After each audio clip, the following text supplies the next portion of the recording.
Jadi sebagai peternak ini bukan hanya melulu juga soal merawat hewan ternak kita, tapi juga diharapkan kita bisa kreatif, kita juga bisa punya kemandirian pasar dengan cara membangun pasar sendiri.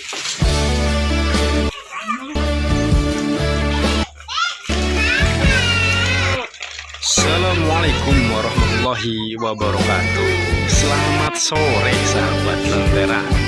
Alhamdulillah jumpa lagi nih, kita belajar bareng di Lentera Farm.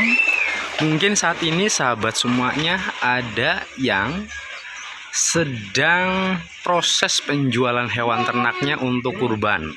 Nah, ini momen yang pas, kurang lebih 3 minggu lagi Hari Raya Idul Kurban kita akan sampai. Nah, ini peluang yang sangat pas untuk rekan-rekan segera ambil keputusan untuk menjual hewan kurbannya, ya, karena ini momen-momen harga yang lagi bagus untuk persiapan kurban, di mana orang-orang yang mau melaksanakan ibadah kurban itu sudah mulai mencari hewan kurban. Karena kalau telat saja momennya kita menjual, tentu harga akan makin turun, ya, terutama kalau sudah mendekati hari H, mungkin H-1 sebelum kurban, ya, itu bisa saja kita harganya sudah mulai bahasanya mungkin kayak dicekik lah, kayak gitu ya, oleh pembeli gitu. Jadi ini momen yang pas untuk teman-teman rekan-rekan peternak mulai menawarkan stok hewan kurbannya gitu ya. Nah, apalagi kalau sudah hari tasyrik, wah itu udah harganya udah turun ya, apalagi sudah lewat musim kurban gitu. Paling kita hanya mengandalkan penjualan dari potensi orang berakikah misalkan, seperti itu ya. Itu juga kebutuhannya nggak terlalu banyak, tapi momen Hari Raya Idul Kurban ini adalah momen yang sangat bagus untuk kita menjual hewan kurban kita gitu. Nah, kalau kita sampai tidak bisa menjual di momen kurban ini gitu ya, itu akan semakin rugi. Kebayang kalau kita mau jual di momen kurban lagi, maka kita harus menunggu 1 tahun lagi. Kita melihara 12 bulan, bisa jadi operasionalnya sampai 1.200.000 per bulan. Padahal kenaikan hewannya kalau jenisnya lokal, genetiknya ya nggak terlalu naik signifikan, paling mungkin naik 500.000 misalkan gitu ya.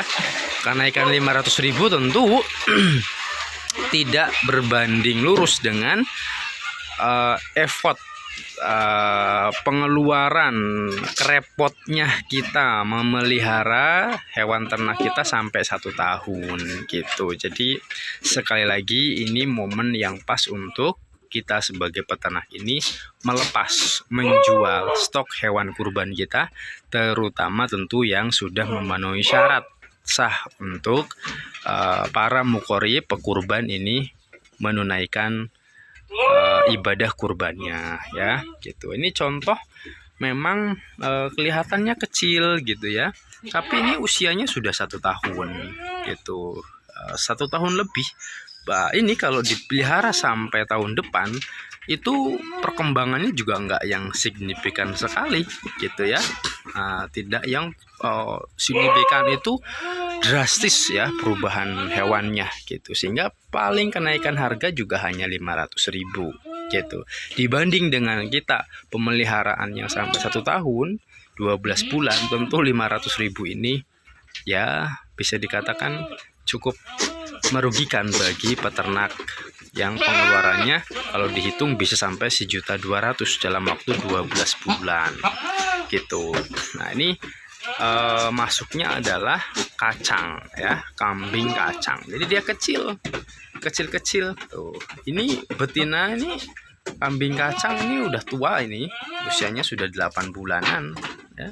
8 bulan, 2 bulan lagi ini berarti sudah mau kawin, tapi badannya ya segini, ya nggak kurus juga tuh ya, termasuknya gemuk gitu, tapi gemuknya ya kecil gini, bukan ya, segini mah sedang lah ya, nggak yang kurus sekali. Tapi dia usia udah 8 bulan ya, 2 bulan lagi dia udah siap kawin gitu. Tapi ya badannya segini. Ya itulah namanya kambing kacang. Dipelihara lama juga peningkatan bobotnya nggak yang terlalu signifikan sekali. Dikasih makin banyak juga, penambahan ADG-nya juga tidak bertambah signifikan. Paling 1 sampai 2 kilo per bulan. Padahal makanannya ya lumayan ya. Dari segi kandungan protein kasarnya, gizinya lah istilahnya, ini juga sudah lumayan gitu ya. Nah itulah kalau kita memelihara kambing kacang gitu. Nah ini sebetulnya anaknya indukannya ini memang nanti akan sampai segini ya, tapi ya masih butuh waktu ini, mungkin 6 bulanan lagi ya, masih lama untuk bisa sampai besar. Ini kan sudah 2 kali laktasi, sudah 2 kali melahirkan sampai ke bobot yang seperti ini gitu. Nah itulah namanya kambing kacang. Padahal kalau kita memelihara kambing dengan genetik yang bagus ya, genetik luar minimal kita kawinkan, kita silangkan dengan genetik lokal tapi yang bagus, misalkan Jawa Randu gitu ya, PE, insya Allah anaknya akan kebawa bagus.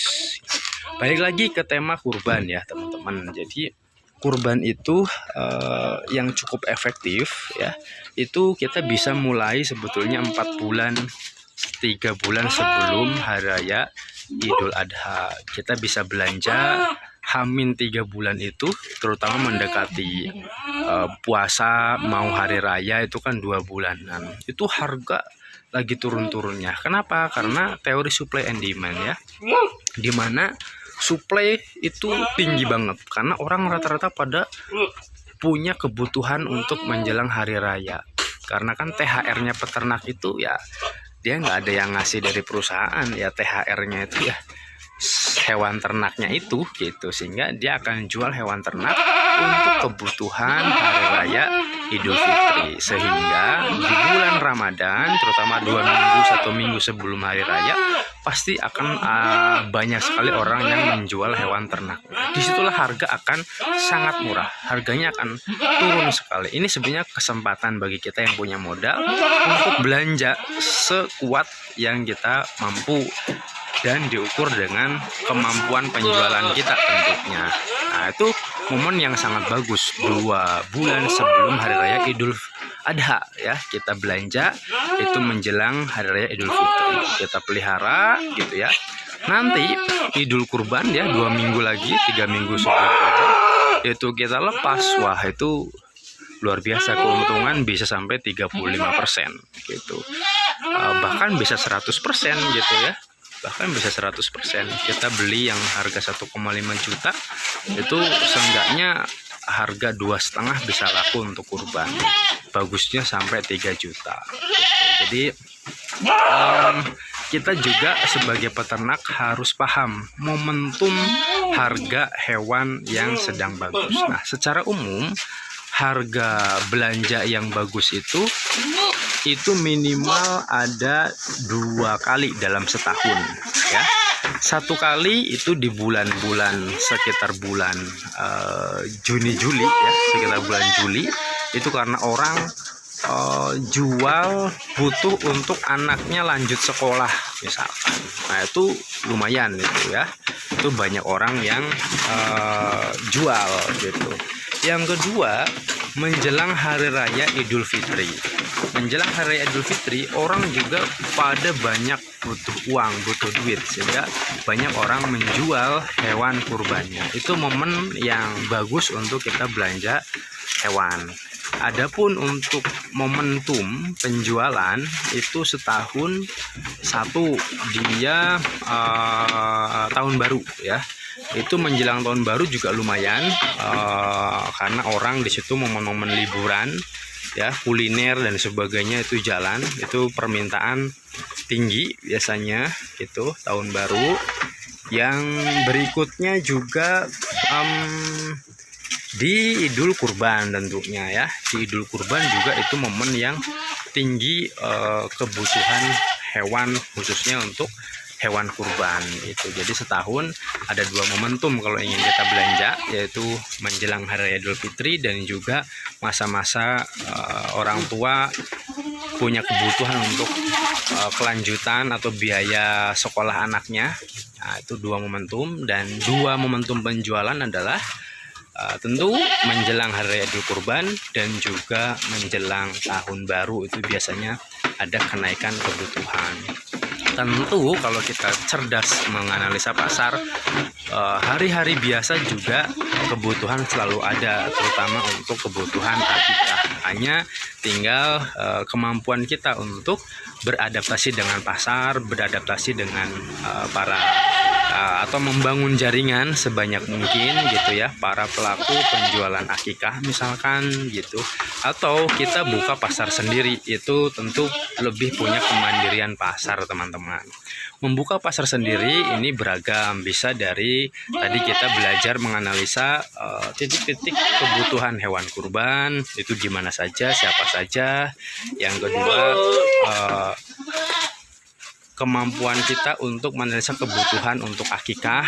Kita bisa buka pasar sendiri dengan cara ya membuka usaha akikah juga gitu. Misalkan kita bisa bagi peran, kita beternak, misal istri kita yang mengelola akikah misalkan ya.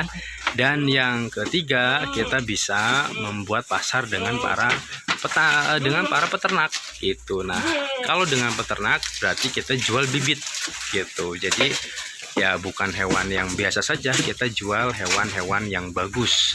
Kenapa? Karena hewan yang bagus ini akan bagus juga dipelihara oleh para peternak. Jadi kita jual bibit, kita bisa membangun pasar bekerja sama dengan para peternak. Jadi itu kurang lebih yang bisa kita kembangkan.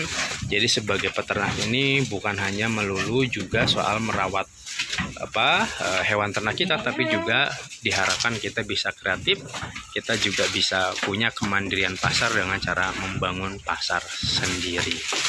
Sharing kita pada sore hari ini bersama Lentera Farm.